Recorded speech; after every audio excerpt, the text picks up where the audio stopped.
हाय, good morning मित्रांनो. कशा आहात? मजेत ना? हो, असायलाच हवं. मित्रांनो, एक शाळेमध्ये गरीब माणूस शाळेची घंटा वाजवण्याचा नोकरीला होता. नवीन प्राचार्य आला आणि विचारलं, तू शिकलेला आहेस का? तो म्हणाला, नाही साहेब, आणि त्याला नोकरीवरून काढलं गेलं.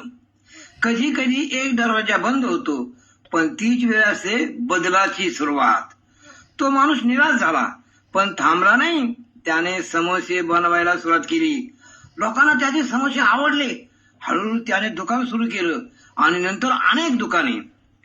जिथं शेवट वाटतो तिथून सुरुवात होते यशाची. विश्वास ठेवा स्वतःवर. एके दिवशी पत्रकाराने त्याला विचारलं, जर तुम्ही शिकलेले असता तर किती मोठे झाला असता? तो हसून म्हणाला, जर मी शिकलो असतो तर आजही शाळेची घंटा वाजवत असतो. देव दरवाजा बंद करतो तेव्हा दुसरा उघडायला तयार असतो. म्हणून लक्षात ठेवा, अडचणी म्हणजे शेवट नाहीत, त्या म्हणजे नवी सुरुवात आहे.